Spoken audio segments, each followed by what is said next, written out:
চলাচল স্বাভাবিক রয়েছে, বেড়েছে যাত্রীর চাপ। এ নিয়ে সবশেষ খবর জানাতে সরাসরি যুক্ত হচ্ছেন সহকর্মী নাইমা আবির। আবির, যাত্রীর চাপ বাড়ার কারণ কি আর বিমানবন্দরের নিরাপত্তা ব্যবস্থায় কোনো পরিবর্তন এলো কিনা?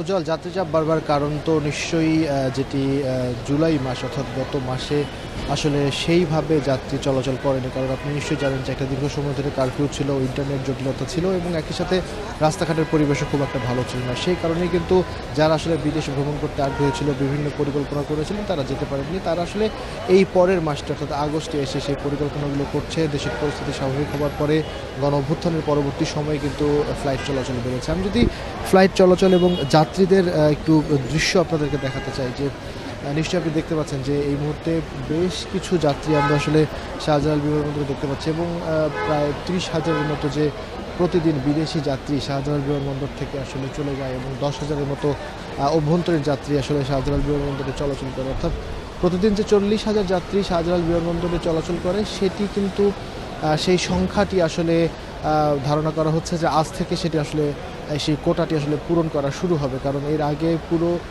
জুলাই মাস জুড়েই তো আসলে সেভাবে আসলে যাত্রী চলাচল করেনি এবং এরপরে আগস্টেরও প্রথম দিকে 5 তারিখ পর্যন্ত যাত্রী চলাচল হয়নি সেভাবে, এবং একই সাথে 5 তারিখ যেহেতু 6 ঘন্টা ফ্লাইট অপারেট বন্ধ ছিল, সুতরাং বুঝতেই পারছেন যে সব চাপ আসলে এই মুহূর্তে এসে পড়ছে এবং সেই জায়গা থেকে যদি বলি তাহলে যাত্রী চলাচল এই কারণেই বেড়েছে। আরেকটি বিষয় একটু বলে রাখি যে যাত্রী চলাচল বাড়লেও ফ্লাইট ম্যানেজমেন্টের বিষয়টাতে ধীরে ধীরে উন্নতি হচ্ছে। কারণ নিশ্চয়ই 6 ঘন্টা যখন ফ্লাইট অপারেট বন্ধ থাকবে তখন কিন্তু একটা বড় রকমের চাপ তৈরি হবে এবং গত দুদিনে প্রায় 30টির বেশি ফ্লাইট কিন্তু বাতিল হয়েছে। সুতরাং সেই চাপগুলো ধীরে ধীরে সামলাতে হবে, বিমানবন্দর কর্তৃপক্ষকে ফ্লাইটগুলোকে রিশিডিউল করতে হবে, সেই কাজগুলো চলমান রয়েছে।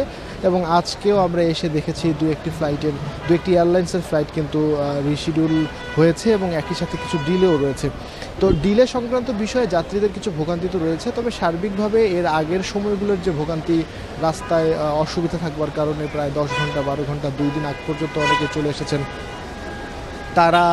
তারা আসলে যারা এতদিন ধরে আগেভাগে চলে, সেই ভোগান্তিটা কিন্তু এই মুহূর্তে নেই। এবং যদি বলি যে সেই ভোগান্তি থেকে আসলে বিমানবন্দরের যাত্রীরা মুক্তি পেয়েছে। আর একটি বিষয় একটু বলে রাখি, নিরাপত্তার বিষয়টি আপনি জানতে চাচ্ছিলেন উজ্জ্বল। সাধারণত শাহজালাল বিমানবন্দরে 2 ধরনের সংস্থা কাজ করে থাকে। একটি হচ্ছে অ্যাপসেক অর্থাৎ এভিয়েশন সিকিউরিটি, এরপরে এপিবিএন আর্মড পুলিশ ব্যাটালিয়ন। তো এই চলমান কারফিউ বা বর্তমান অবস্থাটাকে সামলানোর জন্য নতুন করে বিমান বাহিনীর সদস্যদেরকে দায়িত্ব দেওয়া হয়েছে এবং এর বাইরে গতকাল থেকে আনসার এবং গ্রাম প্রতিরক্ষা যে বাহিনী, তারা কিন্তু যোগদান করেছে। অর্থাৎ পুরো বিষয়টি একটি নিরাপত্তা ব্যবস্থার মধ্যে পরিবর্তন এসেছে। এই মুহূর্তে এপিবিএনকে আমরা আসলে দেখতে পাইনি, তবে আনসার এবং বিমান বাহিনী মিলে আসলে বিমানবন্দরটি সামলাচ্ছে। আর এছাড়াও সিভিল এভিয়েশনের যে এভিয়েশন সিকিউরিটি বিভাগ, সেটি তো রয়েছে। তো এই ছিল আমার কাছে শাহজালাল আন্তর্জাতিক বিমানবন্দর থেকে সবশেষ। নাইমা আবির যুক্ত ছিলেন।